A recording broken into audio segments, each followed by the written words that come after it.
Welcome to Draft Utopia on TalkShoe and YouTube. Today, football is back. Well, it was officially back on Thursday when the Kansas City Chiefs defeated the New England Patriots 42-27. If you drafted Kareem Hunt in fantasy leagues and you sat him due to having a lot of good running backs, you probably look really stupid right about now. Don't worry, I'm in that club as well. And Kareem Hunt had a huge game against the New England Patriots. Alex Smith had a great game as well. And the most surprising thing about this game was that Tom Brady did not throw a single passing touchdown. The Patriots unveiled their 5th Super Bowl banner. The Chiefs deferred at the coin toss until the second half. And Tom Brady had a window of opportunity to give the Patriots a 14-point lead because Kareem Hunt fumbled the ball in the first play of the game. And New England capitalizes off an easy turnover. So you're thinking that the Patriots are going to take a 14-0 lead and we're going to see the blowout. But we don't see that. The Patriots decide to go for it on 4th and 1. The Chiefs make the stop. And then the Chiefs get the ball back. Alex Smith, he's getting great protection by Eric Fisher, Mitchell Schwartz. Smith fires a first down to Tyreek Hill. He threw another completion to Chris Conley. Alex Smith began this game 7 for 7 with 66 passing yards, 1 touchdown, no interceptions. He orchestrated a 12-play drive that lasted 6 minutes and 22 seconds. Derek Johnson, he did a great job in coverage, blanketed Rex Burkhead on a play. And Chris Hogan was limited to certain receptions. Nate Soldier gave Brady 10 seconds to make a read on one play. The coverage was excellent.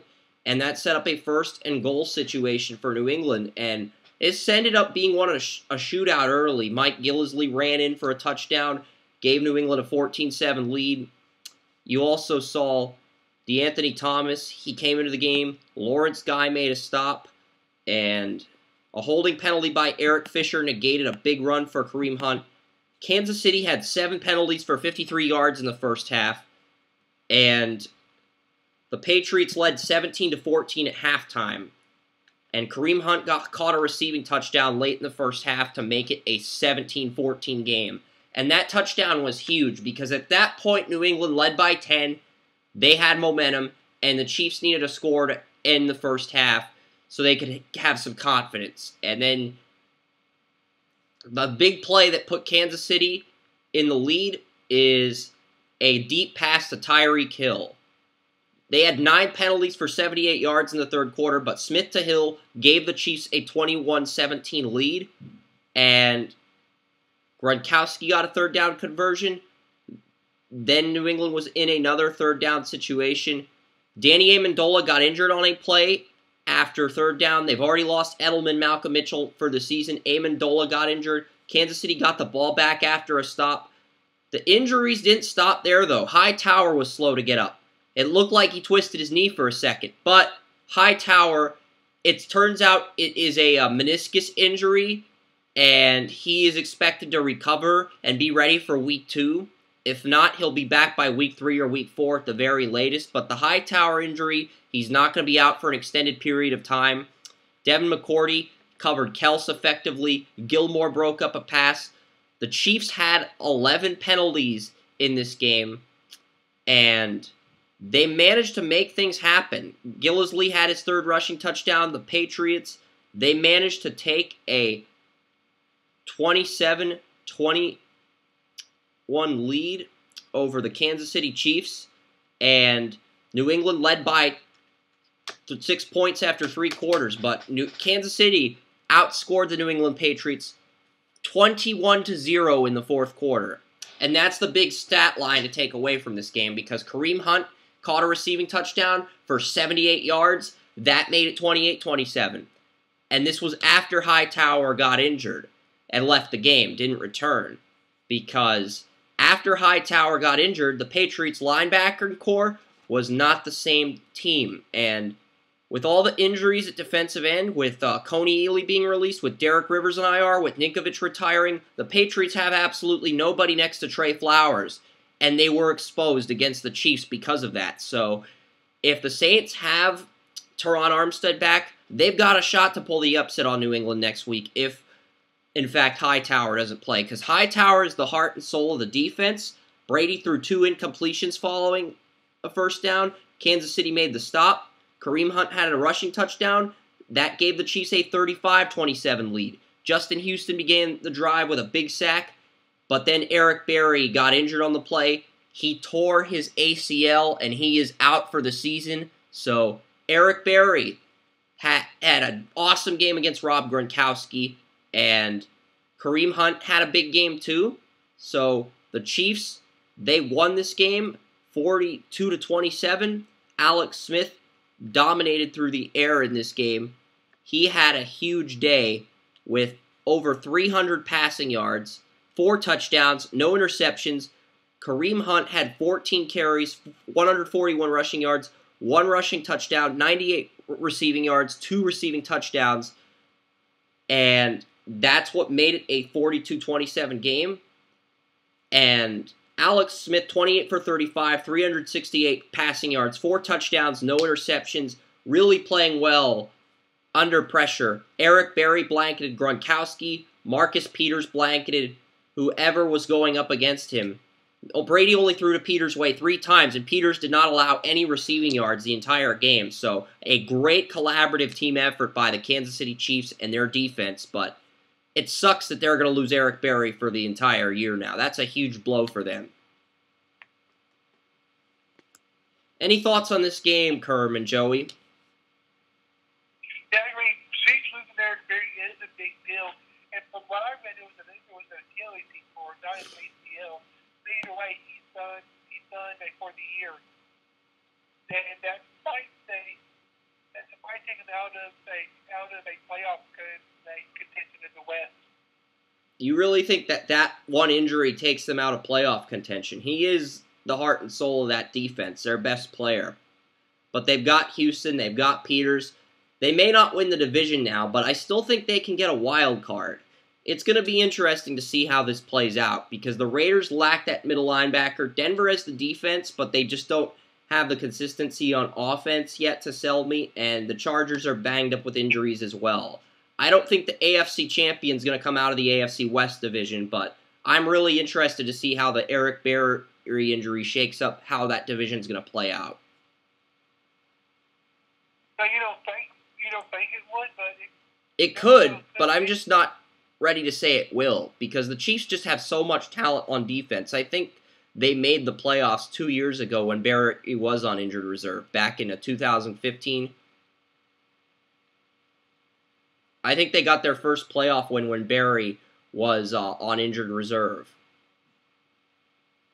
Maybe I'm wrong about that. I'll double check, but I'm pretty certain he missed the entire 2015 season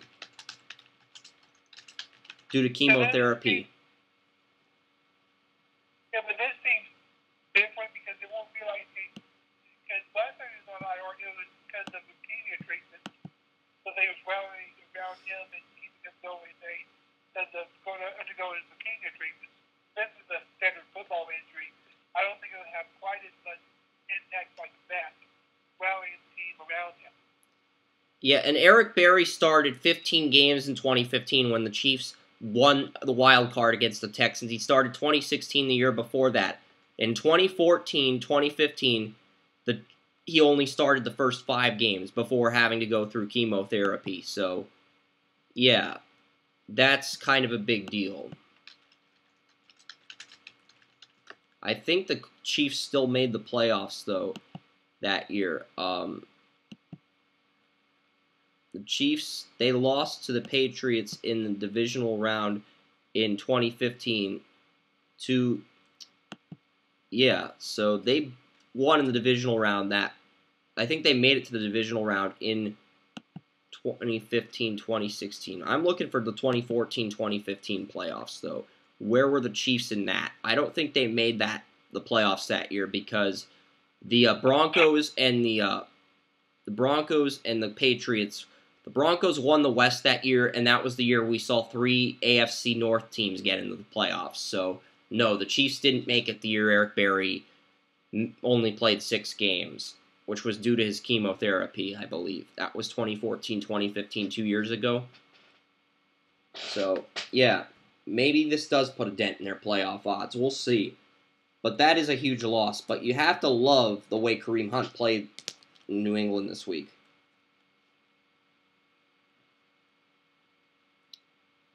Joey, what are your thoughts on the Eric Berry news? The Eric Berry news is really sad news, honestly. Berry is, as you guys said, the heart and soul of that defense. I don't know if I think, Chris, you think the Chiefs will probably make the playoffs. Kerm, you think they don't? I think it'll be close.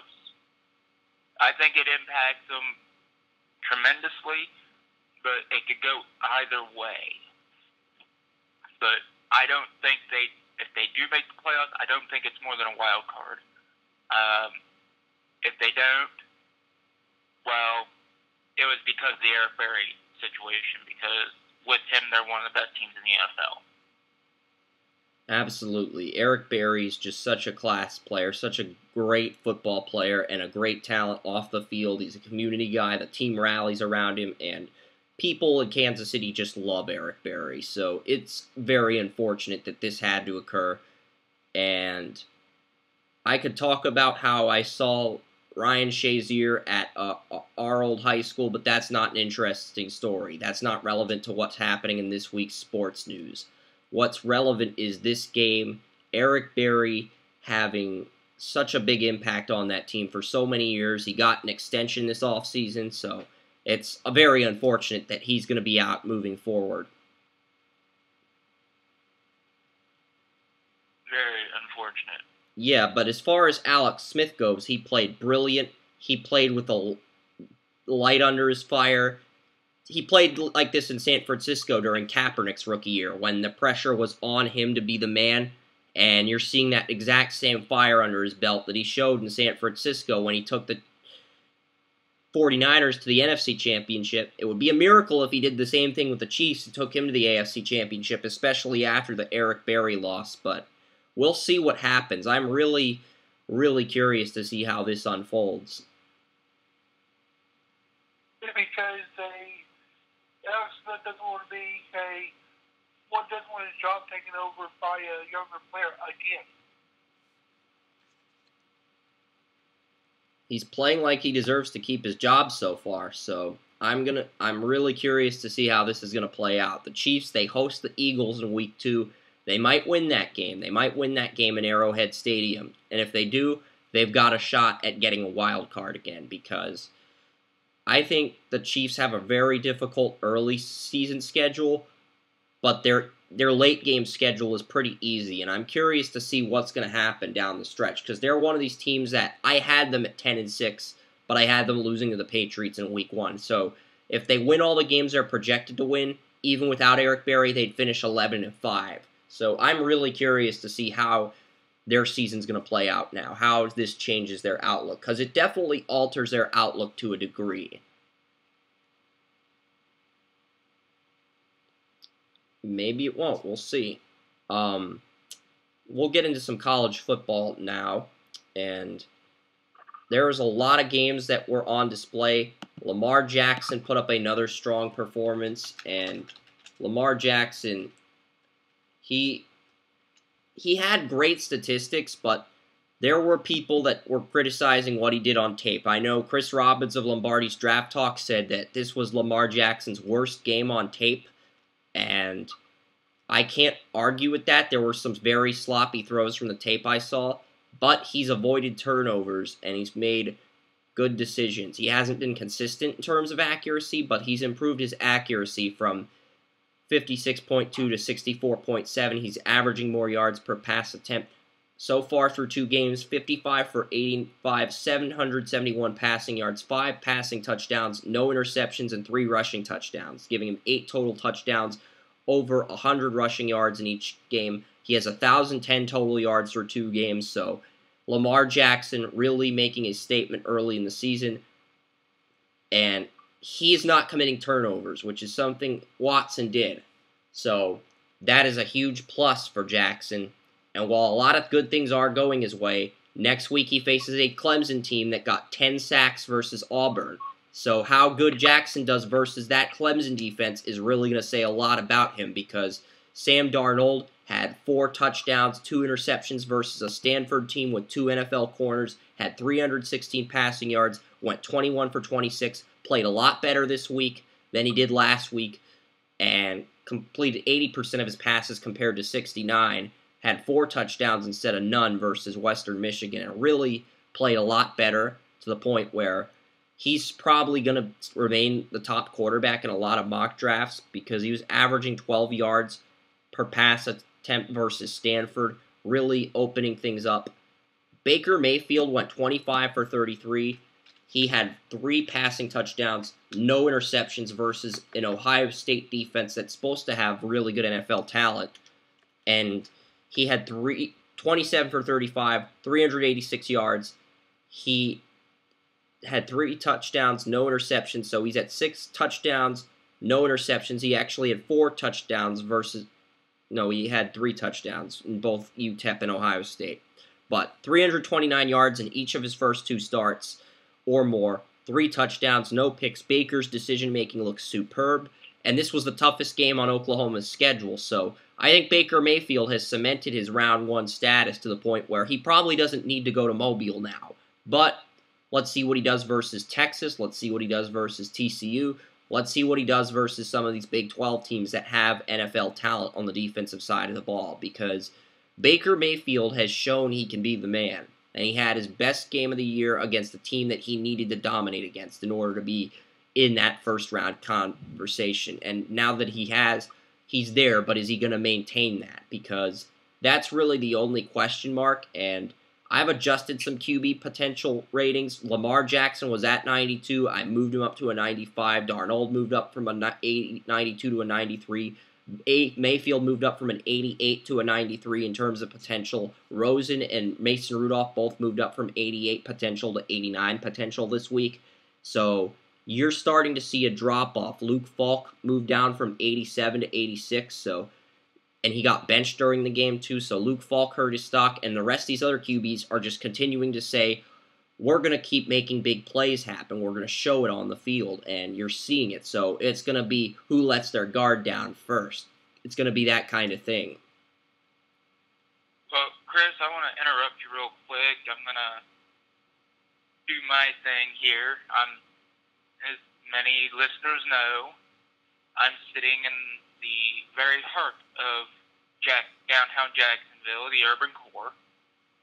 And so, I guess I should update everybody on the weather here and how much Irma is either getting fatter or actually losing some weight. And here's the update now. We got a little bit of rain here in Jacksonville, which is good, because the hurricane hasn't hit yet. We don't want that high pressure. Keep it low, don't give her any fuel, because the wind is blowing, the trees are blowing. Haven't seen R2-D2 fly by yet, so we're good there. But right now everything's in gusts. Things are a little bit wet. My windows are locked. My beer's in hand. So we're all good here for now. Yep, that was Joseph Potter breaking down the weather like Brian Busby of KMBC in Kansas City. Brian Busby is basically Al Roker with Paxton Lynch's mustache, and he's a weatherman in Kansas City. He's been the weatherman since 1985 for a KMBC. Len Dawson's been the sports guy since 1975. So they've had the same weather guy and the same sports guy at the same news station for over 30 years. Say what you want. That's impressive. It's impressive, but none of them are holding a beer while they're doing it. So I win. You win because you're holding a beer. Okay. Yes, and as far as your potential grades, like... It's too early. They can always be adjusted and tweaked as the season progresses. Well, here's the thing. People don't lose potential. They don't gain potential. They have it or they don't. And the thing is, what do you do with that potential? Who are your coaches? How's your work ethic? And that's really what you have to look for. If you say, this guy's got potential at the beginning of the season, well, that guy's got that potential at the beginning of the season. Now, what you can say is, this guy exceeded what we believe his expectations were for his potential, or he has underperformed the expectations for his potential. That's true. The potential's there. I mean, the potential is what the potential is. I mean, yeah, and potential is usually adjusted based on work ethic and other traits, leadership, different things. Lamar Jackson's a two. No, Chris, the potential is there. The potential is still there. No matter. I mean, I have potential to be a triathlete. Really do. Am I going to reach that potential? No. It's like, that's never going to happen. No. We're not doing it. I'm sorry. It's like, no. So, guess what? That potential is still at 98% rate. Is it going to happen? No. I underperformed that potential. And I am happy to say I underperformed that potential. So, it's not the potential that you're adjusting. It is what they have the ability to do with that potential that you're adjusting. Because it's like Sam Darnold. He has all the potential in the world. Baker Mayfield. He has all the potential in the world. But guess what? If they don't adjust on it, if they don't capitalize on it, they're not going to win. They have more potential than any quarterback in this year's class, I believe. But it's not going to matter if they don't do something with it. Yeah, if their potential doesn't translate in the NFL. Yeah, what you're adjusting is what you believe they're capable of doing with that potential. So yeah, and right now the only thing I'm really putting much of a heavy stock into is the production, how they're producing. Some of these QBs have a max grade in production, and I can't really adjust that, so I look for other areas. Baker's arm is stronger than I thought it would be, so that's why I moved his grade up. Because I thought he had a regular arm, but he made some bullet-type throws versus the Buckeyes last night, and really did a good job in that department. Mason Rudolph had another strong game. Josh Rosen went 22 for 25, really displayed more good accuracy. And my thing with Rosen was durability. His durability was a concern last year, but every game he starts, I give him one additional durability point. His durability grade was 81 at the beginning of the year, so he's gone up to an 83. So Rosen could enter that territory too if he keeps playing well. That's a huge if, though. And my thing with Rosen wasn't even his love for the game. It was more his passion for the game. It was more, what's he going to do in the clutch?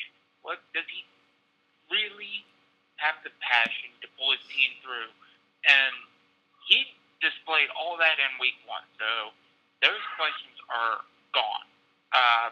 As far as now the only thing left is his likability from his teammates, which I have not heard any reports that say he's any more likable. But then, too, at the same time, my high school quarterback during my sophomore year, he wasn't very likable either. He was a bit of a snob, great athlete, good player, and we played for him. But we protected him like I was their left tackle.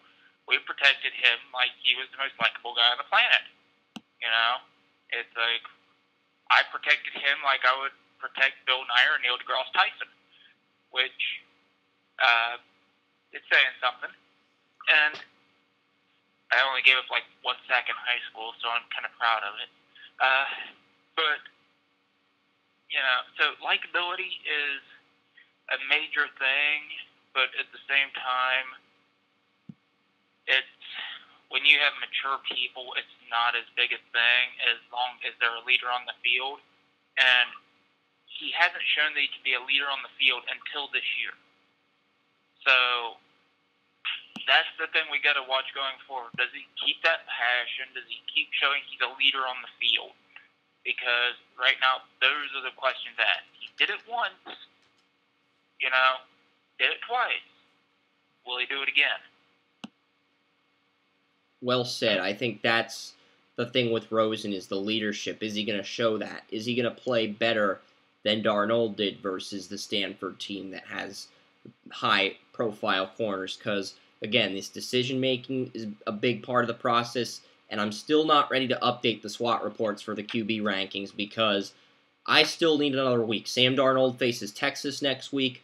We see Lamar Jackson facing Clemson. Lamar could have a bad game against Clemson. Darnold might throw an interception versus Texas. He might have 400 or 500 yards versus Texas, but he also might throw a pick. So there's still a few other factors we need to look at before looking into what these QBs do. So Luke Falk got benched during the Washington State game. Mike McGlinchey gave up a sack versus Georgia, which resulted in a fumble where Georgia won the game 20-19. And he was built putting up a wall for his QB early in that game, but he struggled down the stretch, really struggled in the second half to the point where every fan was saying this guy does not belong in the first round. And Mike McGlinchey, he gets Harold Landry next week, so that's going to be big for him. If he does not do well against McGlinchey, if he does not do well against Harold Landry, has 2 bad games in a row, that's going to kill his stock to the point where he's not going to be a top 5 or top 10 pick. He could still go round 1, but he won't go in the top 5 or the top 10 if he has 2 bad games in a row. Well, I wouldn't call one sack a bad game, Chris. He had, he gave up at least 2 or 3 sacks, but the one sack he gave Okay, if he gave up 2 or 3, then yeah, that's a pretty bad game. And if he does that versus Landry, then, yeah, scouts are going to move him down. I mean, a lot of the left... They'll move Landry straight through the roof, though. That's true.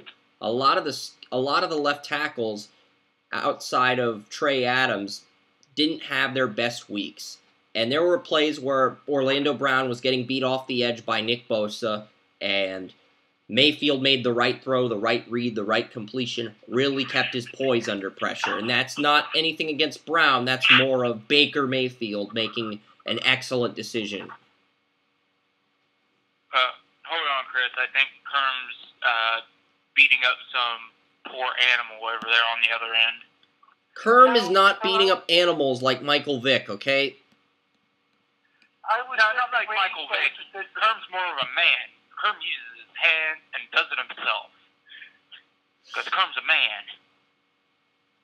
And Michael Vick's just a coward because he uses pit bulls for his own entertainment. That's what your point is. Okay, let's move on to the running back rankings. We'll get No, let's let Kerm have a chance to describe how he's doing this because he deserves the chance to share with the world how he's killing these poor defensive animals or injuring them or whatever he's doing to them. I was just waiting to see my bun. Oh, well, that's far more boring. Okay, but yeah, we were trying to build you up as manly here. Okay, Chris, you can move on. That's a non-issue. We mentioned a lot of the QBs. We'll get to the running back rankings. We'll see if there's a Kareem Hunt in this year's NFL draft. The Geis Barkley headline, they're still the kings of this running back class, and Geis had another 100-yard game. He knows how to attack the hole at the second level. He can use his elusiveness or his power to make linebackers mix. Great pass blocker, great pass catcher on tape. Has the agility, perhaps even better agility than Fournette. Can juke, stiff arm, spin, truck defenders with power, jump over defenders at the goal line. He's capable of diving to avoid a big hit, runs inside and outside. Remarkable football IQ, can run north-south, does a lot on tape, held his own versus Garrett, squats 650, which is insane for running back, 4.3 speed.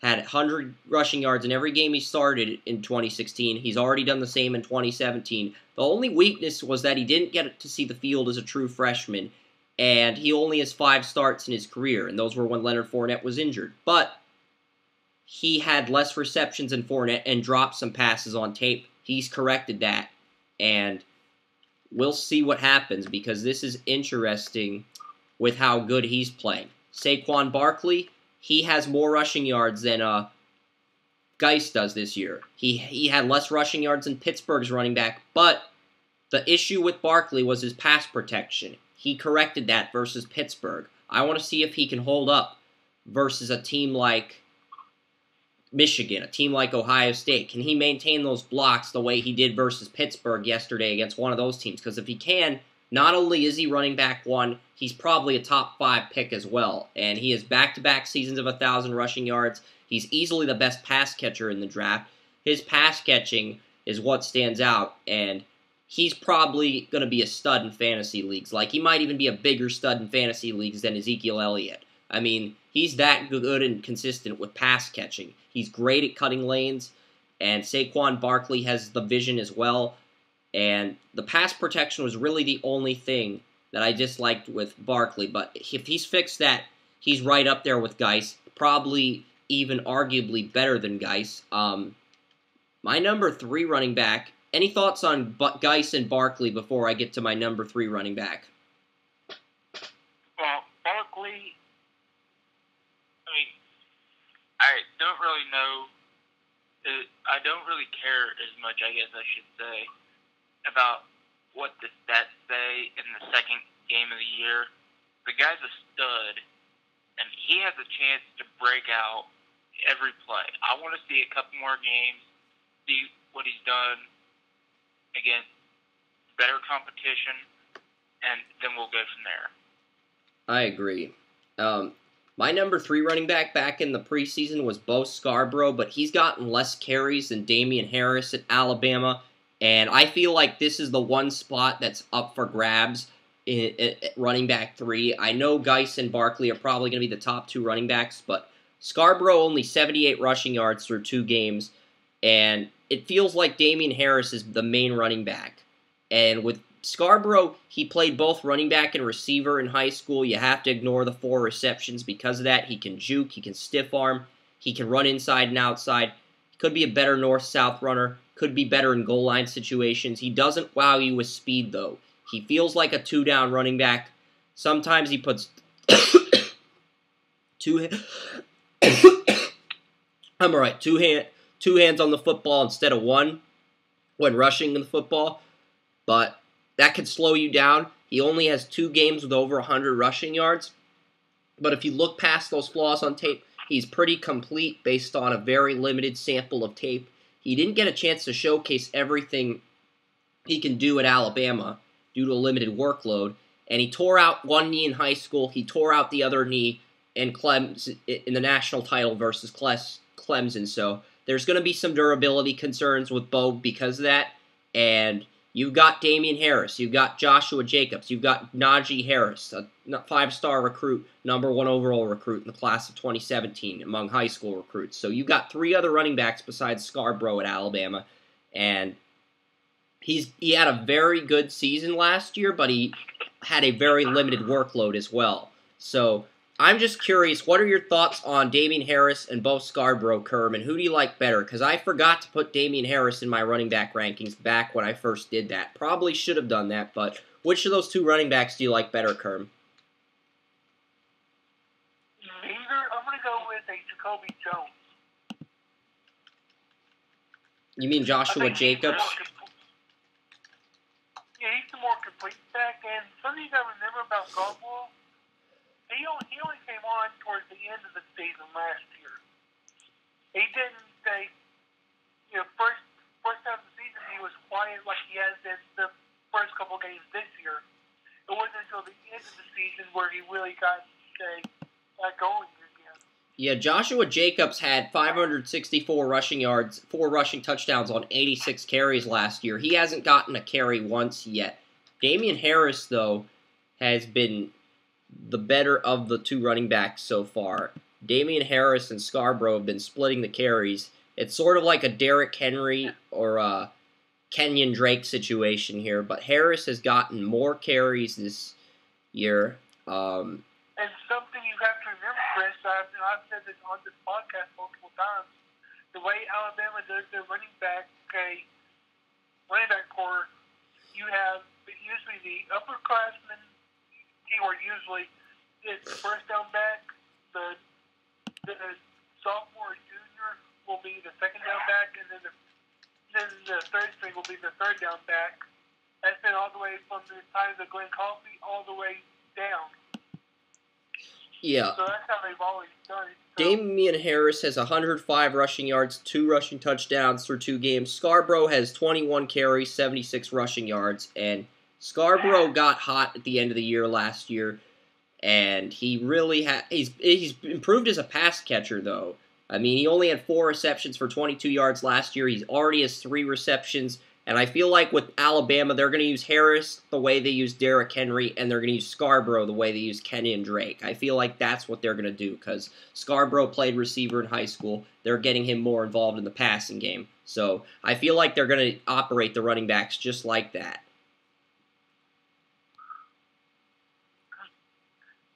Yeah, but you saw last year, Scarborough was built more like Henry. They used him just to pound the teams into the third mission. Yeah, that's true.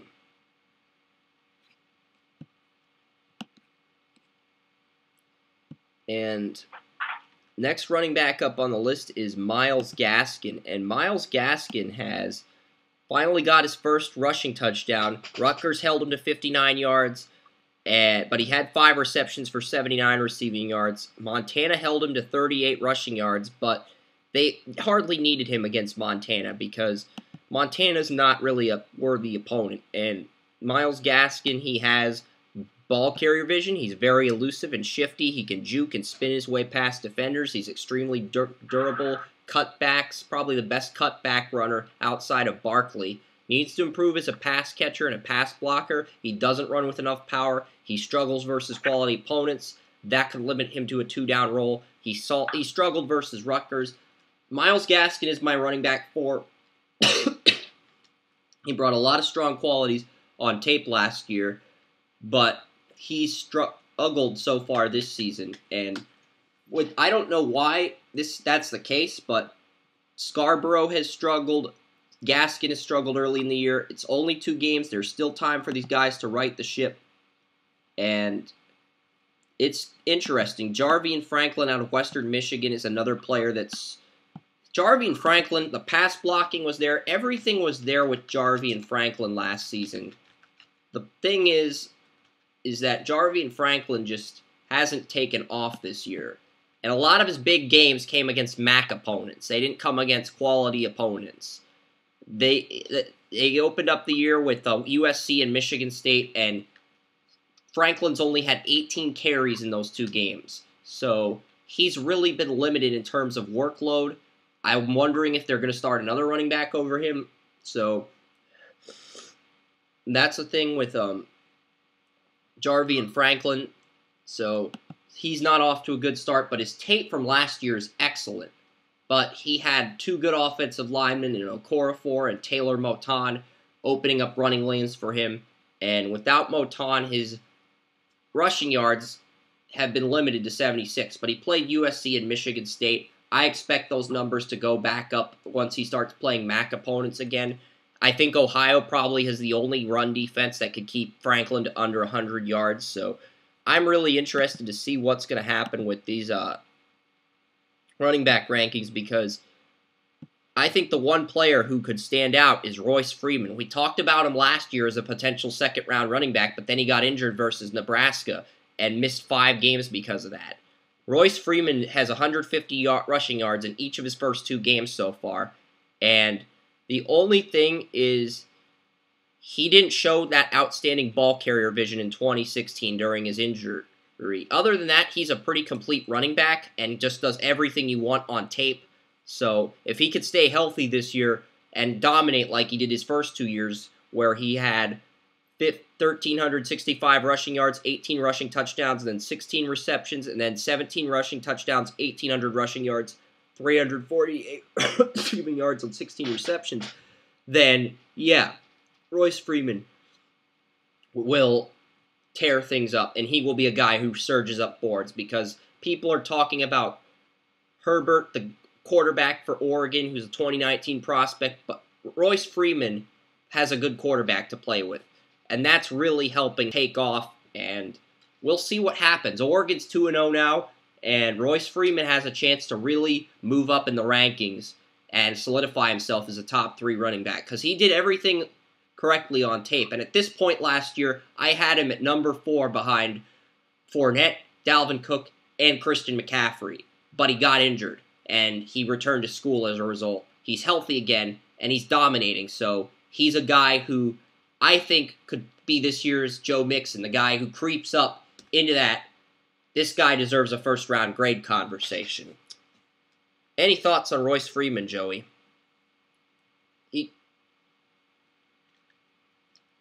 Not really, no. He started off the year strong.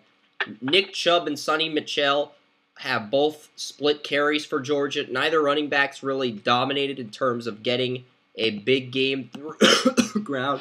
Nick Chubb can pass protect the quarterback effectively, but he has some of these durability concerns with injuries. That's always been the thing.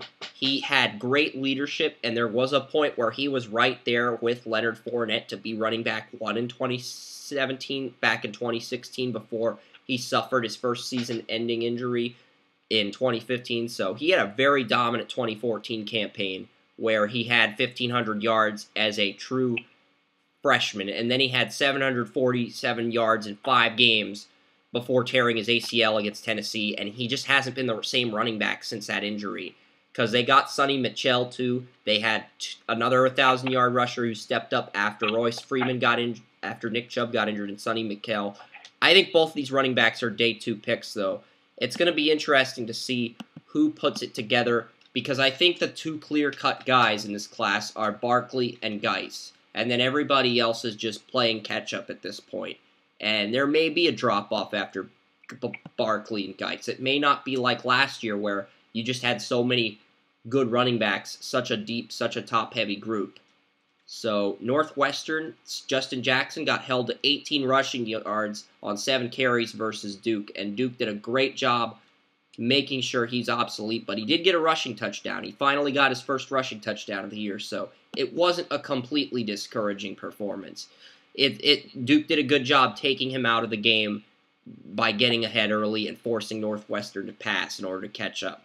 And this is a guy who's a 3-down running back. He has a high football IQ and the ball carrier vision, but he's not physical enough. He needs to put on more muscle. He's taken 855 career carries over the past 3 years at Northwestern. Scouts may be worried about his workload because, again, Alvin Kamara and Joe Mixon had lower workloads than the rest of the running backs in this class, but they had excellent speed and tape, which is why scouts raved about their upside last year.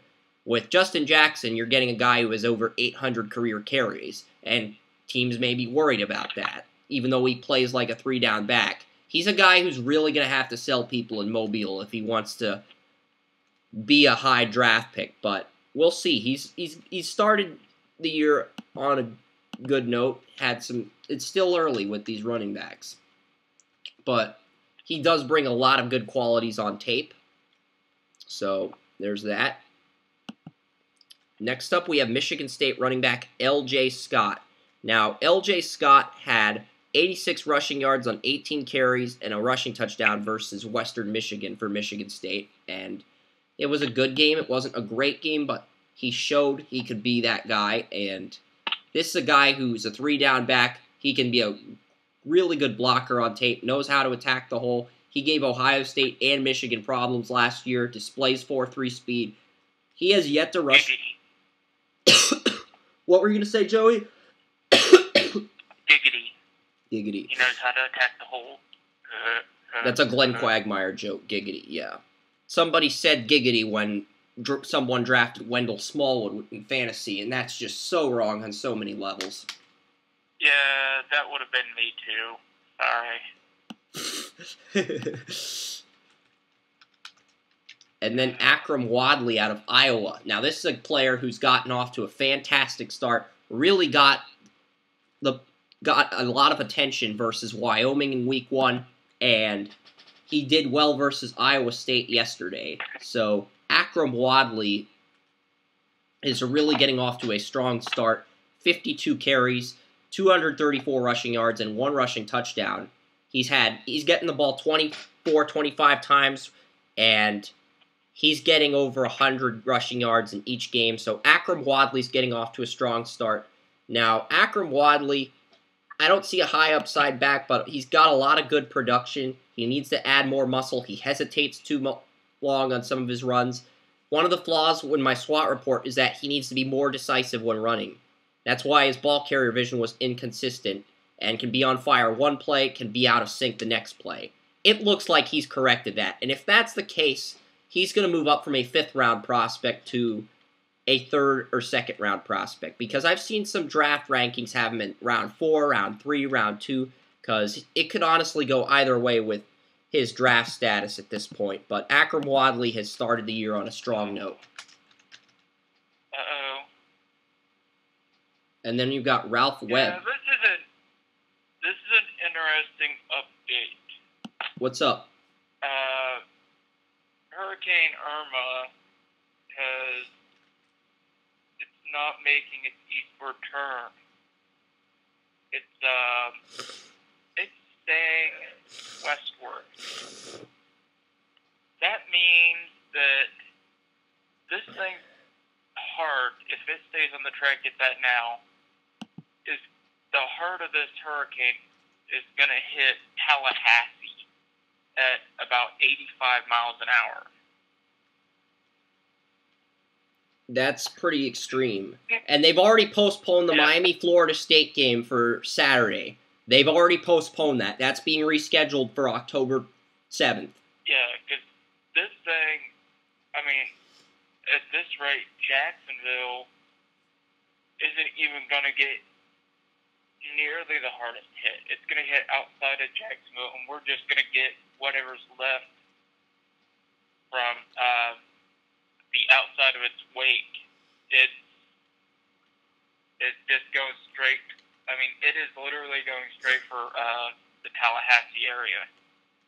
Hey, Joey, looking at the track update at 9 o'clock at this point, if the track stays true to where they think now, I'm going to get hit with tropical storm winds here in North Alabama. Yeah, that's what I'm looking at the 9:30 update. Yeah, you're going to get hit with about 45-mile-an-hour winds around Tuesday if this stays true, and they're even going to be feeling it up in down right underneath Cincinnati. Yep. Ralph Webb, he has everything you want in terms of a running back, just needs to add more muscle. He gets knocked flat on the ground when blocking. One example of this was when Gerard Davis pushed Ralph Webb, the Vanderbilt running back, to the ground. I have a 5th-round grade on him. He's gotten 2 rushing touchdowns, hasn't had a 100-yard game yet for Vanderbilt.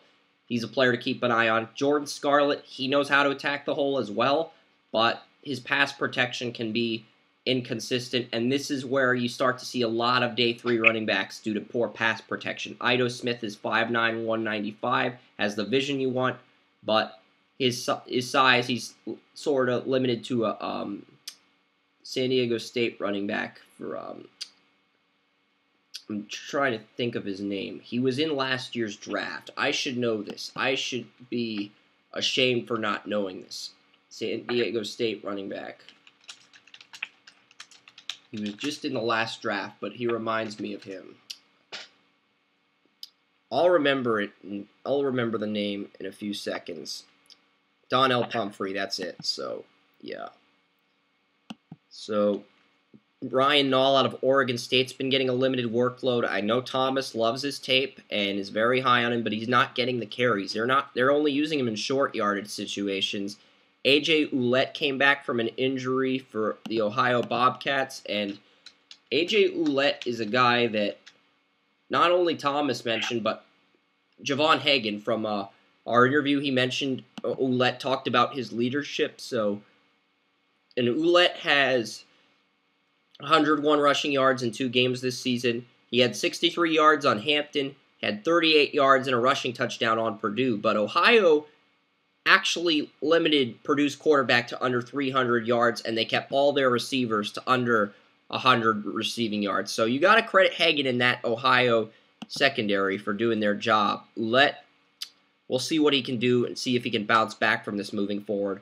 Kalen Ballage out of Arizona State is a player that a lot of people in the scouting community are talking about as this year's riser, this year's guy. He has everything you want on tape. He just hasn't put together a 1,000-yard season yet. But he has everything you want on tape. Blocking is there. Pass protection is there. The ability to catch out of the backfield is there. The vision is there. Everything you want on tape is there. And he's been getting 15 to 18 carries, 3 rushing touchdowns this season. So he's great in goal line situations. And Kalen Ballage brings some tools to the table. You've got Cameron Petaway out of Auburn. Needs to improve his ball carrier vision. He struggles as a pass catcher, only 3 career receptions. Then you've got Nick Wilson at Arizona. He needs a huge senior season. This is a guy who had 1,375 rushing yards as a freshman, but injuries have lingered with him in the last 2 years. So that's why his grade is lower than most. And finally, you have Jamal Morrow out of Washington State. This is a guy who never has more than 90 carries, and ball carrier vision, pass protection, has trouble catching the football. A lot of things you look for in a running back aren't there. So I feel like there's only 2 guys who have a chance to be elite running backs in Barkley and Geis, and I feel like everybody else is a project. And this running back class, just based on what we've seen so far, it is not as strong as I thought it would be. Royce Freeman could be a guy who emerges, but that's it. I mean, nobody else has really made that statement so far, outside of Royce Freeman, Barkley, and Geis. I mean, this running back class looks a lot weaker than I thought it would, and it's nowhere compared to where last year's class was. There's a guy from Maryland, Ty Johnson, who Mark talked about, who had over 100 yards on Texas last week, and he could be a riser in this class. So that's a player to keep an eye on. Ty Johnson out of Maryland. He had a 74-yard run versus Towson. And Ty Johnson, he's a guy who I didn't have in my preseason rankings, but he's played very well. He has, so far, 17 carries, 256 rushing yards, and 3 rushing touchdowns. He has not caught a reception this season, though. He had 16 receptions last year, but Ty Johnson, 5'10", 208, junior out of Maryland, he could be a riser. Keep an eye on Ty Johnson. I'm curious to see what he does against stronger opponents, because Maryland has faced a Texas team and they've faced a Towson team. So I'm curious to see what their schedule is for football. I'm curious to see how that schedule translates for Ty Johnson, because people are saying he is this year's Kareem Hunt. He's the guy that people are sleeping on. And next week they get a Central Florida team at home. So then September 30th, they go to Minnesota, and then October 7th, they go to Ohio State. So those 2 games are the games I'm looking at with Ty Johnson. If he does well against Minnesota and Ohio State, then yeah, he's a player you need to put on your running back rankings. And I'm not sure if he's going to declare this year, but he's off to a very strong start. Any final thoughts on these running backs before we get to a segment where Kerm and I break down some hockey teams, and then we go through our Week 1 picks? Here I thought you were going to break down a couple quarterbacks. We did break down a couple quarterbacks. We broke down Darnold. We broke down Rosen. We broke down Rudolph. We broke down Baker Mayfield. We broke down the top 5. Jake Browning was. Did not break down Mayfield. A breakdown is very detailed. You skimmed over those quarterbacks. We didn't skim over those quarterbacks. You skimmed. You're a skimmer. I didn't skim over the quarterbacks. We mentioned how good he was versus Ohio State. You skimmer. Okay. You're a skimmer. Yeah. Okay. And as far as running backs go, yeah, I think Nick Chubb is, he is as of right now, I think he has the chance to be a very good third down back in the NFL. Until he can prove he has completely gotten over the knee injuries, which he hasn't had a chance to because he just one after another the last 2 years. he isn't going to be anything more than a third down back, but I have a feeling he can be a pretty good one. Yeah. And that's the thing with Royce Freeman out of Oregon. He showed he's over last year's injuries. Chubb hasn't shown that yet. So that's why Freeman is the better running back at this point. We'll get into some... I was going to ask Kerm, 14 NHL teams missed the playoffs last year. I've gotten 15 season previews up, including Vegas. I want you to pick 5 teams that missed last year's playoffs that could make the playoffs. I'll go first, and then you can go, Kerm. But I'm looking at Philadelphia, Dallas, Los Angeles Kings, Carolina, and if I have to pick a 5th team, I only think those are the only 4 teams that could return. But if I have to pick a 5th team, I'll pick the New Jersey Devils, because I think with Nico Hischier-Hall and with Kyle Quineri, they've got a good first line, a very good first line. So those would be the 5 teams I had to pick. Kerm, how many teams who finished in the top, who missed last year's playoffs, do you think can make the playoffs in hockey this upcoming season? You don't know how many teams missed that can make it? Yes. I'll pull up a list of all the teams if you want, Kerm. I've already got it. So you don't think any of the teams that missed last year's playoffs can get in this season? I'm going to go with the Islanders, Lightning, and the Stars. I don't think the Kings have a shot. Interesting. They brought in a new coaching staff, a new regime. So, yeah, the Dallas Stars, they brought in Hitchcock. They got Ben Bishop. Winnipeg showed a lot of heart last year, but the Lightning, the Islanders, they could be teams that are right on the bubble. So, yeah, they were right on the bubble last year, 1 point off. It's too early to say if there's a team that's going to miss the playoffs, but that's pretty much it for the hockey segment. We will get into our predictions for week 1. I'm hoping Ryan calls in because it's fun to talk about sports with him, and we'll start with our game, Pittsburgh and Cleveland. This is the game. Hey, Chris, real quick. I was just on Draft Utopia. Yeah. And I sent you a message that on Facebook. You've got a rogue ad. Is it the Pro Media ads thing? I got to get rid of that on some of the pages. Pro Media ad. Yeah. Yeah. The guy in Egypt told me to get rid of that. I don't know how many pages I've gotten rid of that on, but I'm going to look into that right now because I'm guessing you were looking at through the game recaps for the Chiefs Patriots game. No, it's the NFL mock draft page. I was Okay. not ready. All right. I'm going to fix that right now. I'm going to fix that right now. So thank you for bringing that up. I will fix that right now on the podcast while we go through picks for the games. Yeah, because I thought being on the mock draft page, that was a pretty important one to get to your attention.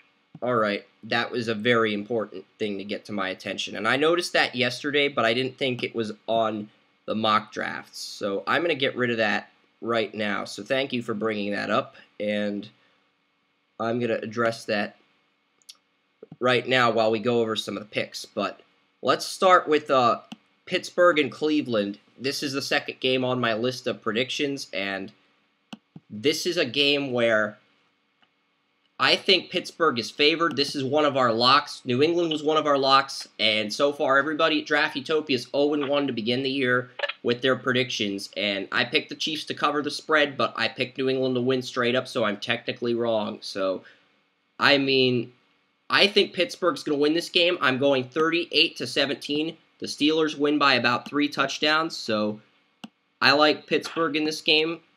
So that's something, and I'm getting rid of the Pro Media. I've already gotten rid of the Pro Media ads thing for the first page.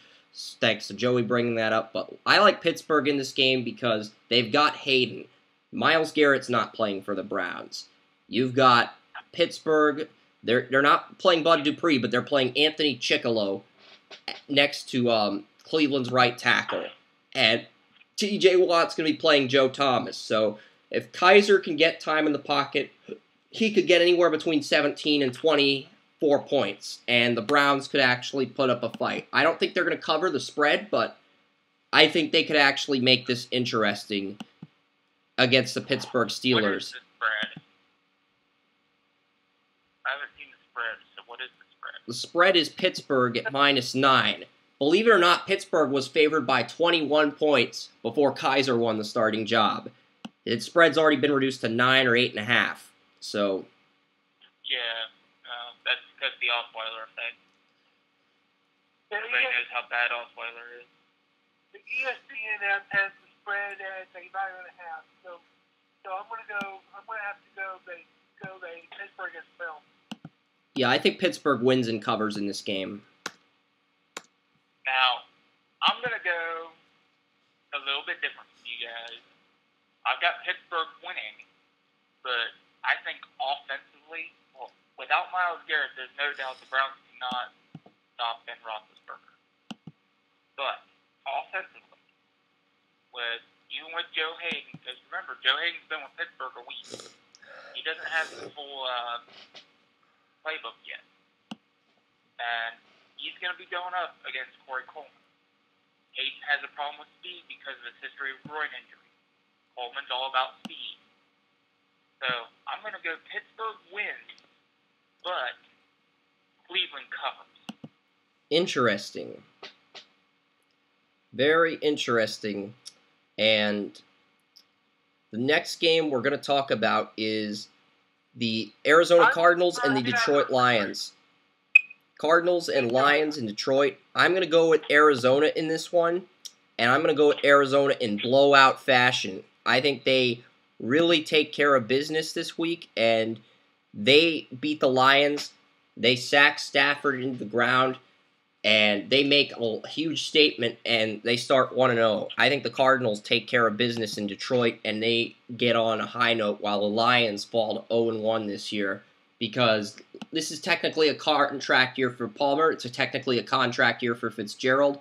They just seem like the team that has more talent outside of the quarterback position, and if Detroit wants to have any chance of winning this game, Matthew Stafford literally has to be the man with Taylor Decker and Ziggy Ansah probably out in week 1. And what I mean by Stafford has to be the man is this. Matthew Stafford has to get more passing yards than Carson Palmer. He has to get more third down conversions than Carson Palmer. He's got to throw fewer interceptions than Carson Palmer. He's got to throw for more passing yards than Carson Palmer. Matthew Stafford literally has to be the man in order for the Lions to win this game.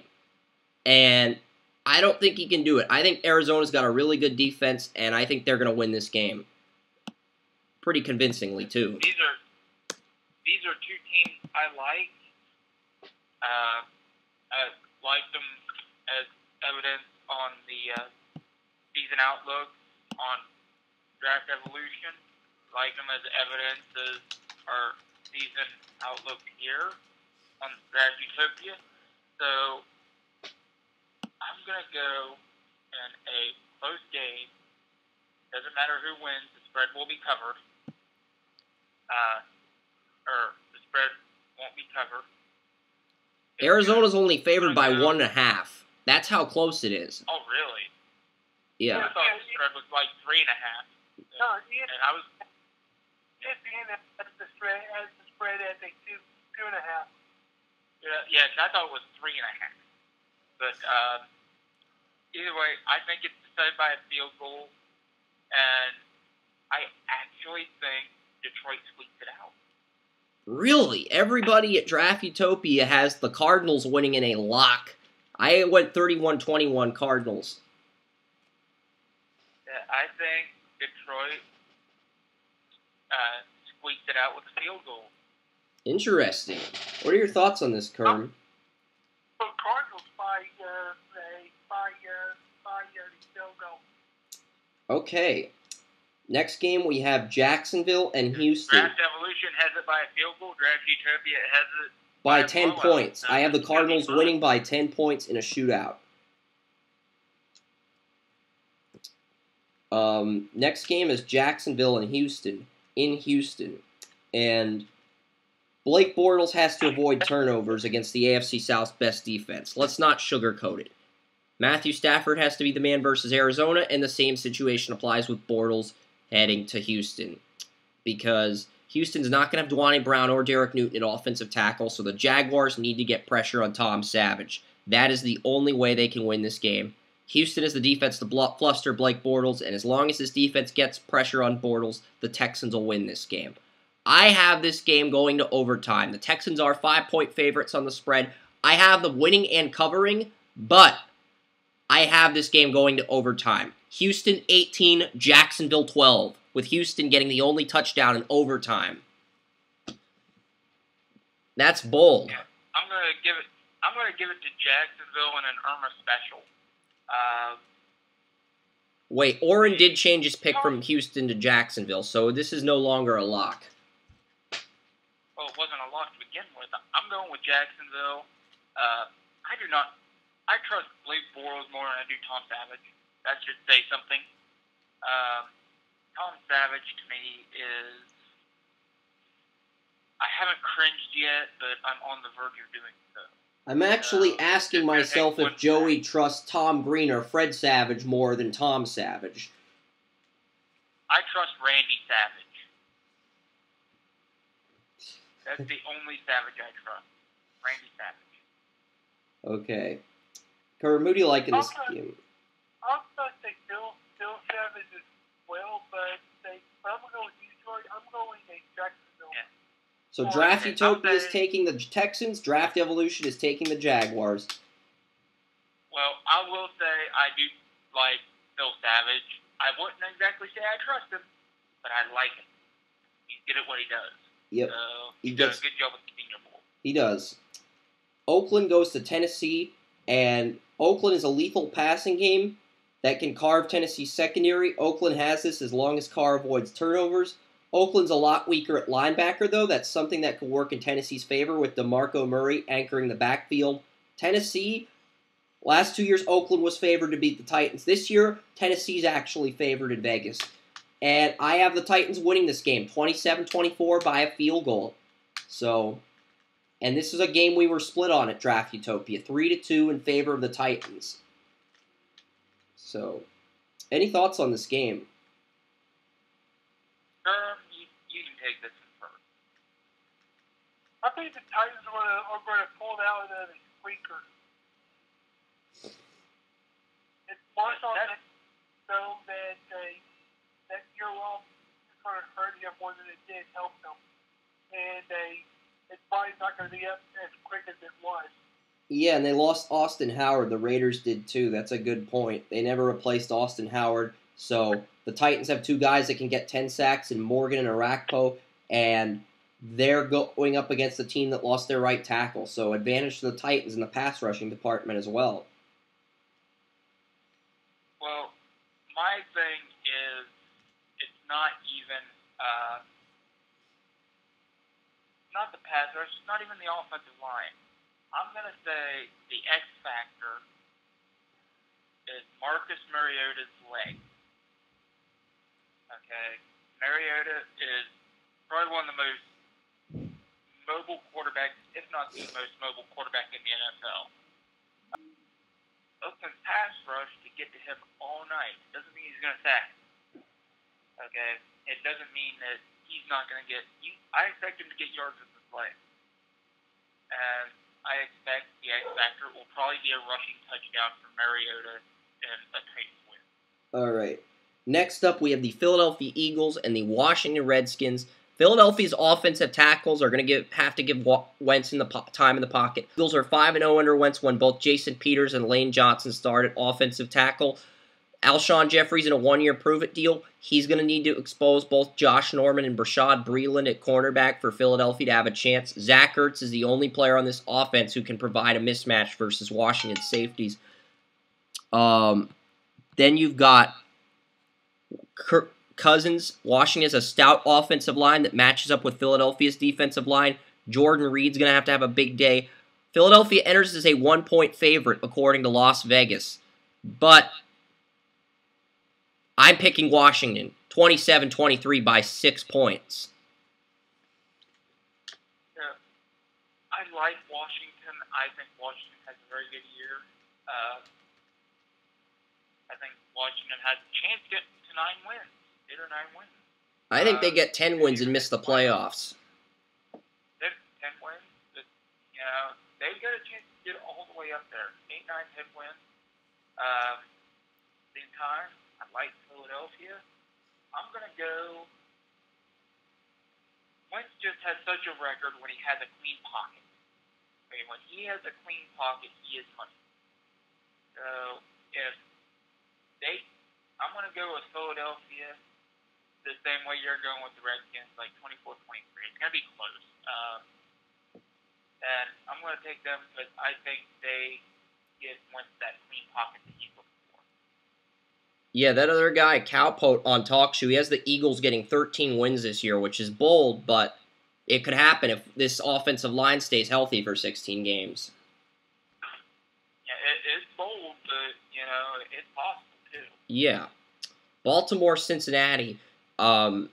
This game is in Cincinnati. The Bengals... Wait, we forgot to get to Kerm's pick. Silly me. Go ahead, Kerm. Yeah. I slapped myself in the face, but go ahead. I've been talking this one up all morning, but I think I'm going to have to go with the Eagles. Same as Joey. It's going to be close. Yep, it is going to be close. So, Draft Evolution's taking the Eagles. Draft Utopia is taking the Washington Redskins. Next up, we have So far in this season, it has, for the most part, it has been drawn at party lines between Draft Utopia and Draft Evolution. So we disagree on a lot of games. Jacksonville game we disagree on. We disagree on the Detroit game. We disagree on a lot of games this week. I love it. Baltimore, Cincinnati. Baltimore has pass rushers to frustrate Andy Dalton, but left tackle Ronnie Stanley has to step up and be the man. Dalton has an awful offensive line, but A.J. Green, Brandon LaFell, Tyler Boyd, Marquez North are his receivers. Tyler Eifert. John Ross is out for this game and for Week 2, but he'll be back in Week 3. And Joe Mixon, he can make something happen. Even with a terrible offensive line, he can make something happen. So we'll see what happens here, but I have Cincinnati winning 21-17 in a low-scoring game where Baltimore has to settle for field goals, and Andy Dalton's able to make just enough plays to win, even though he gets hardly any time in the pocket.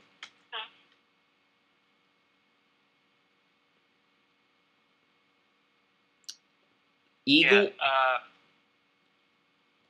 what'd you say, Chris? Ravens and Bengals. I'm taking the Bengals. Yeah, this is going to be tough because the Ravens pass rush looks like it has been rejuvenated this year. At the same time, their rushing defense doesn't look great. And then you have Dalton, the Bengals' passing offense does not look that good, where their rushing offenses look excellent. So I'm going to go with the Bengals, with Joe Mixon getting over 100 yards in this game. Yeah. Once again, I'm going to have to agree with Joey. Bengals. We all have the Bengals. We move on to the Windy City. Atlanta versus Chicago. This is another Draft Utopia lock of the week, with Atlanta winning unanimously over the Chicago Bears. I have them go winning 31-10, and what's even more interesting is the Bears fans did a poll yesterday examining Ryan Pace's approval rating, and 92% believe Ryan Pace is doing a good job as the Bears GM, drafting Trubisky, extending Leno, extending Akeem Hicks. Only 8% of Bears fans think Ryan Pace should be fired, which is surprisingly low. Any thoughts on that really quickly before we get to this game? Because I have Atlanta winning by 3 touchdowns, 31-10.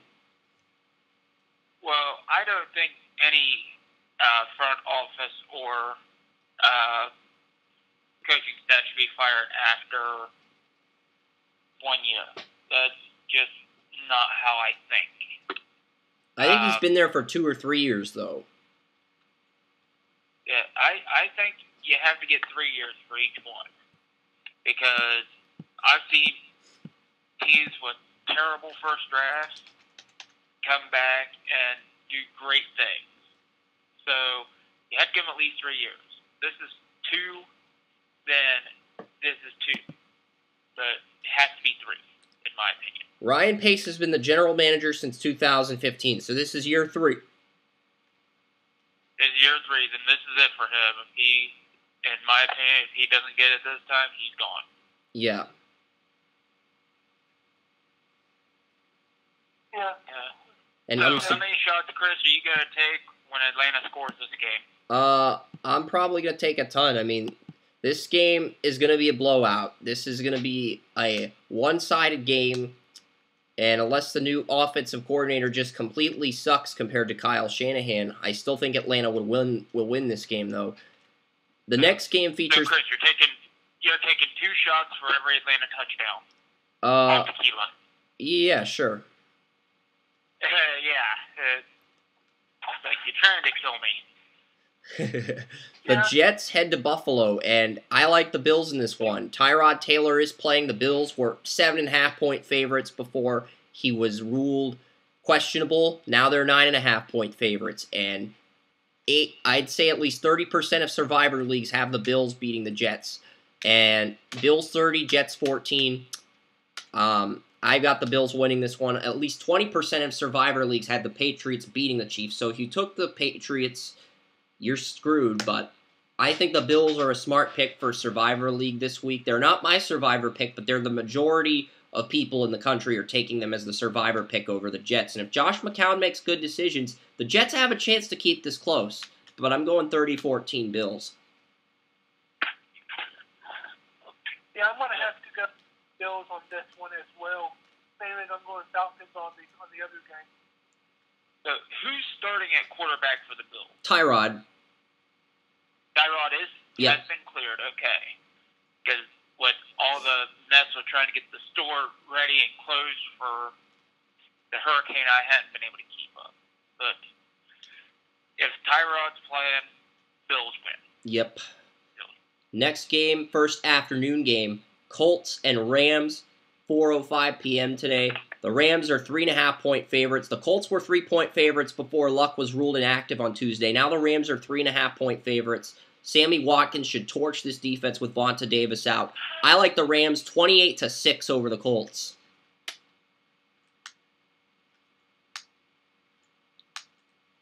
Yeah, I like the Rams as well as this one. I don't like the Rams this year, yet the Colts right now, without Andrew Luck, I just don't see it. Without Davis, I just don't see it. So, yeah, I'm going to go with the Rams. I would take the Rams as a survivor pick. I'm taking the Rams as my survivor pick, only because I want to get them out of the way, and there's no other way I'm going to want to use the Rams later this year in survivor pools. So it's like, just get them out of the way now and move on to the next team if you're in a survivor league. But yeah, that's great advice. I'm agreeing with you, Joey. I don't like the Rams this year. But in the last couple of years, the Colts are 0-4 when Luck is not active. Yeah. Yeah, so that's huge. He has potential to miss the first quarter of the year, so it might be a tough one for the Colts if he doesn't get back soon. The surprising thing is this game isn't a lock on Draft Utopia. Oren did pick the Colts in an upset over the Rams. Everybody else, Tanya, Jesse, Jason, they all picked the Rams. Oren went with the Colts, even without Andrew Luck. So that's interesting, but that might speak volumes as to how bad he thinks the Rams are as well. Or how drunk he was when he made the pick. All right. It'd be like draft night all over again for him. All right, Seattle versus Green Bay in Green Bay. Aaron Rodgers, we get to hear Joe Buck talk about him. Seattle, Green Bay, it's going to be on national television on Fox today. Russell Wilson has some great targets. Doug Baldwin, Lockett. I could see both receivers having a big game. The Legion of Boom is going to need to step up. That will determine whether or not they're going to win this game. I think Green Bay is going to have more success pressuring the quarterback with Matthews and Nick Perry. I like Jake Bryan and Blake Martinez as well. They could stack the run, stop the run in its tracks. Aaron Rodgers is the best quarterback in the NFC. Not only are we going to see him face a lethal Legion of Boom defense that's humiliated him twice in Seattle, this is a team that Rodgers got his revenge on last year. We get to see Bakhtiari at left tackle, Lane Taylor left guard, Lindsley center, Jari Evans at right guard, Bulaga at right tackle. The Seahawks gave up a second-round draft pick to the New York Jets for Sheldon Richardson, so we also get to see Sheldon Richardson make his debut for Seattle. But they also traded Cassius Marsh to the Patriots, so there's a lot of interesting trades that Seattle has made here. And I like Green Bay in this one, 28-24. They barely cover the point spread. They're favored by 3. I like the Packers by 4 points in a high-scoring game. But this is a 3-2 split. Everyone else was split on this game at Draft Utopia. 2 taking Seattle, 2 taking Green Bay outside myself. Seattle, Green Bay, who do you like? Oh, man. That's going to be a slugfest. And Joe Buck's calling the game, too. And I guess I could thank Irma because that's one game I'll get to see now that I don't have to go to work and Florida is closed.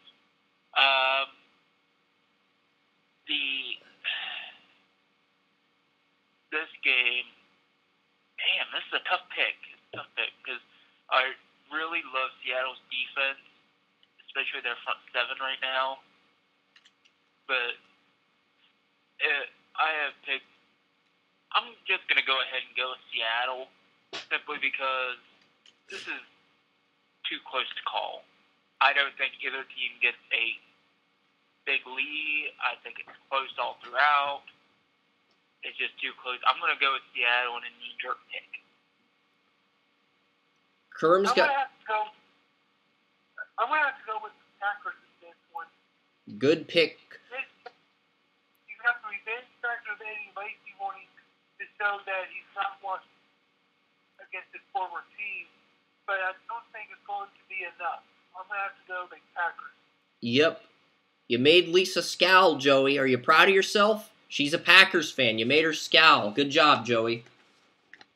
Hey, I have picked the Packers to go to the Super Bowl the last 2 years, okay? So, same with me. I also picked them to go to the Super Bowl the last 2 years, You okay? know, They've been a letdown if team. Lisa wants to kick my ass, then I will get her the dominatrix uniform. All right, awesome, super. My phone is at only 10%, but I can clear through the rest of these picks. Carolina and San Francisco. This is the final pick before we get to the night games, and I like Carolina. I don't think anyone's going to dispute the 49ers over Carolina. But I think the 49ers can cover the spread. Any thoughts on this game? Panthers easily. Anybody against the 49ers at this point. All right. I think the 49ers are going to be better than... I have Carolina winning this game 23-20, and they're favored by 5.5. So, I have the Niners covering the point spread, but the Panthers win a defensive game. All right, so this... Yeah, that sounds good. Giants, Cowboys. Ezekiel Elliott is playing. Kerm broke the news, and the Giants, Eli Manning's going to have a ton of weapons. Odell Beckham, Brandon Marshall, Shepard in the slot. Evan Ingram shows promise. Perkins anchors the backfield. This defense is talented enough to shut down the Cowboys' offense entirely, even with Ezekiel Elliott playing. Dallas is now a 4-point favorite. Dallas was a 4-point favorite prior to the Elliott news that Kern broke. I'm guessing the spread is at 6 or 7 now that Elliott's playing before the suspension. Go ahead and look it up.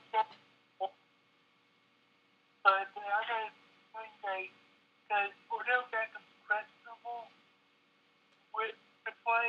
I don't think he will play. I'm going to have to go with the Cowboys on today. This one. I'm still going with the Giants, 31-27 in a slugfest. But a majority of writers at Draft Utopia do have the Dallas Cowboys winning this game.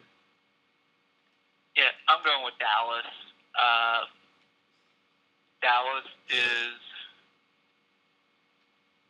They're going to win. They're going to win. Let's just go there. They're going to win. I guess that's a fair point. Next up, we have New Orleans and Minnesota in Minnesota. So, this is a game where you've got the Saints and you've got the Vikings. It's in Minnesota. The Vikings are favored to win this game, but surprisingly, this is the final Draft Utopia lock of the week, and we have the Saints winning this game.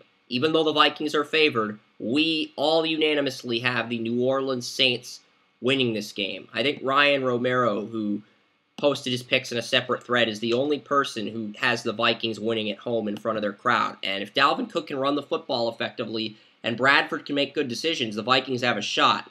But at the same time, Drew Brees might just make enough big plays to win this game. We could see Adrian Peterson have a big game on Monday night as well in his former city. So I like the Saints in this one. My final score is 33-14.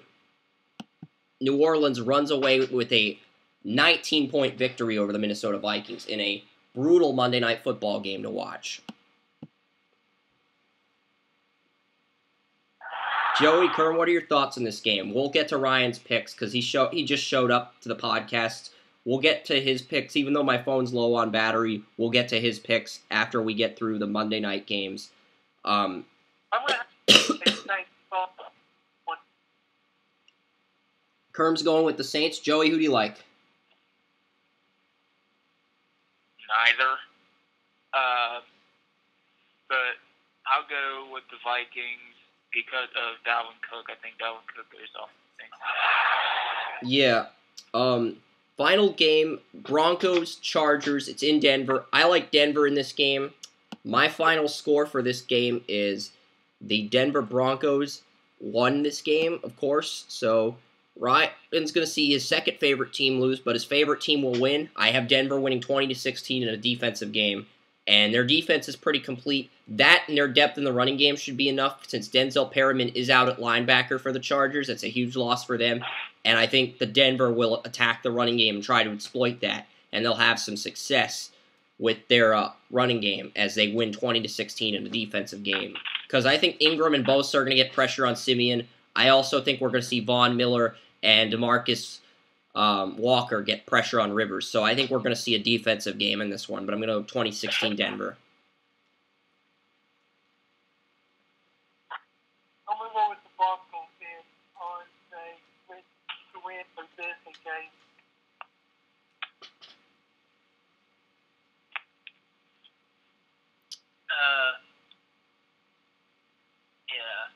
This game wasn't a lock, surprisingly. Tanya Holmes of Draft Utopia, who does the fantasy section with Jason Bannell, she took the Chargers in an upset. Also, Tracy has the Chargers winning this game too, so which I'm sure Ryan is fed up with at this point, but yeah. Oh, yeah. I mean, dude, the Broncos may not be in the best spot as far as we lost Shane Ray, and then, we have a couple of injuries, but for the most part, I mean, dude, I trust our backup safety that's going to replace Ward. I don't see us losing. Yeah. Any thoughts on some of these early games? I know the Patriots lost. That was a great game in terms of the Chiefs, their game plan. They did lose Eric Berry. I'll read through some of the picks that that Joey Kerm and I went through.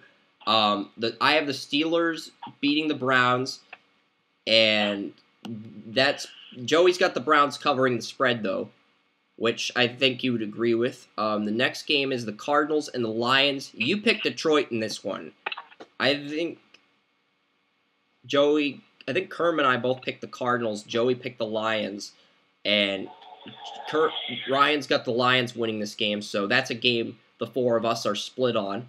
Houston and Jacksonville. Joey and Kerm took Jacksonville. Can you please talk some reason into them, Ryan? I know you took the Texans as well. I don't get me wrong, Jacksonville's a good team, but, I mean, they still have a bunch of flaws. They're in rebuilding mode. Plus, I feel like the city of Houston's going to rally around the tragedy that happened, so I feel like Houston probably going to end up winning. We have Hurricane Irma coming through. Well, Houston had Hurricane Harvey. They had Hurricane Harvey memes with Steve Harvey on them.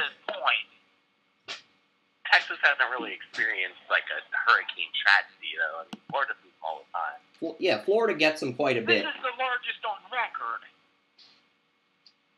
Everything gets broken at some point. Yeah, the Raiders play the Titans. The same thing for Texas, then. Everything gets broken at some point. Man. I think Ryan's got the Titans over the Raiders as well, but this is a game that we've been torn on. The Eagles and the Redskins. Joey and Kerm both picked the Eagles over Washington, so now I'm in the minority. Even though the majority of our staff at Draft Utopia picked Washington to beat the Eagles 3-2, it was a close game, and with you guys all picking the Eagles, that 3-2 advantage for Washington over Philadelphia becomes 5-3 Philadelphia, making Philadelphia the team a majority of people are picking, understanding why they're the favorite now. So I'm really interested to see. I think this is going to be one of the better games today.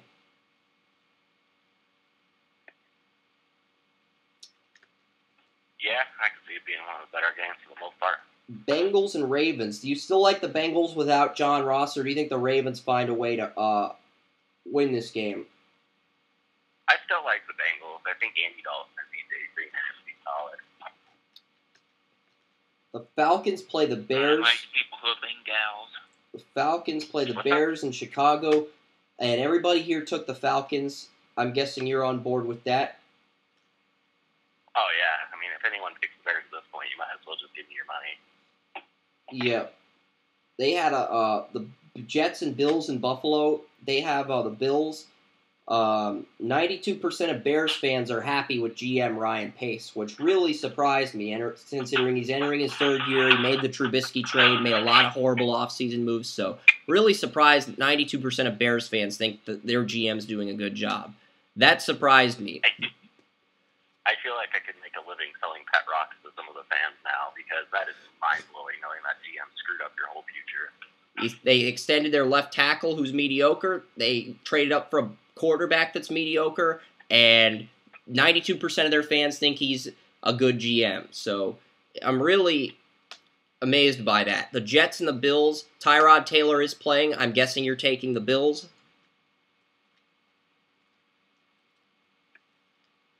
Yeah, I don't see why not. I mean, the Jets and the Bills is pitiful enough, but at least the Bills kind of have some talent surrounding them.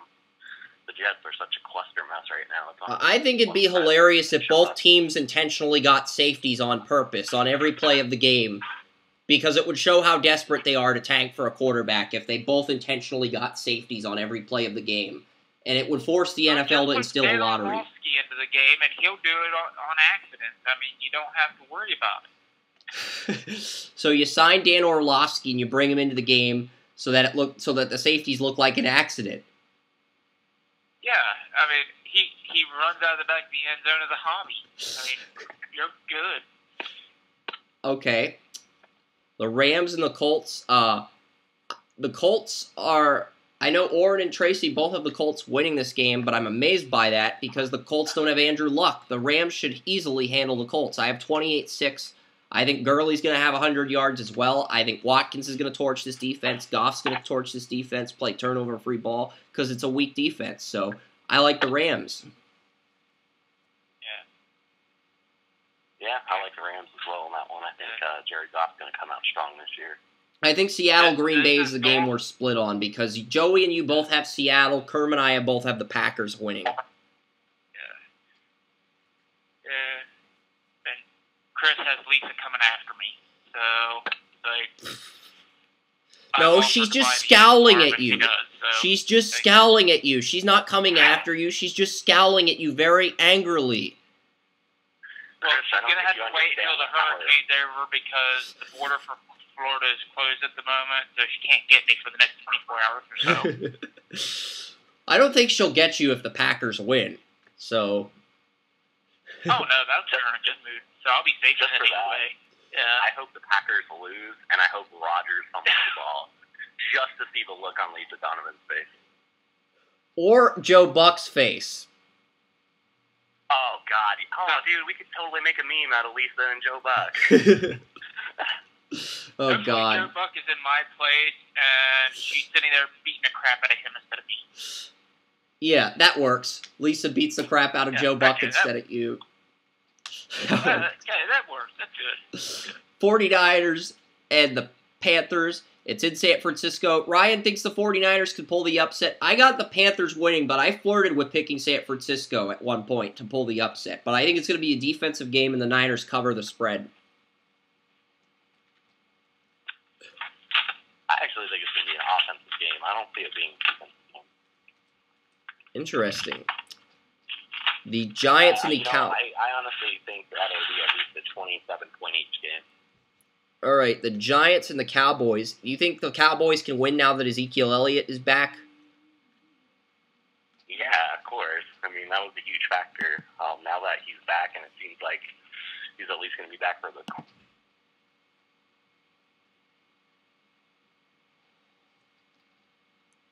Yeah, we're still here, Ryan. My phone is very low on battery, but we're still here.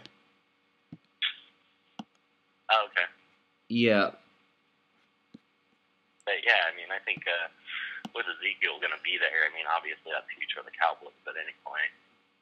And then we've got the Monday night games. You've got the Vikings winning and the Broncos winning, which we just discussed. But go ahead and take us through these games if you want to for a few seconds before we get to the end of the show. But any thoughts on these games in particular? I mean, it's going to be a good football Sunday, that's for sure. I think we're going to see some surprise teams, and I think we're going to see some teams that we didn't expect to lose. I think that Minnesota Vikings are going to be okay against the Saints, mostly because the Saints do have that injured line. And then on top of that, I just don't see Adrian Peterson coming back and being the same Adrian Peterson of day. Now, I do see Dalvin Cook, though, being a great reception back, and I can see him running it up the middle on the Saints defense. To be honest, I haven't really respected the Saints defense for quite some time.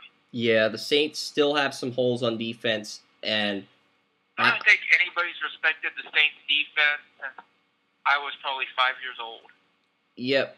And then we've got the final game, which is Denver and the Chargers, which we already went over. So this was a surprisingly quick episode of Draft Utopia, but my phone and computer are both at 1%. Next week, we'll talk about some of the fullbacks in college football, and it will be a strictly NFL show. Chris Ransom for Joseph Potter, Andrew Kermish of Draft Evolution, and Ryan Romero of Draft Utopia. We're signing off. Enjoy your Sunday.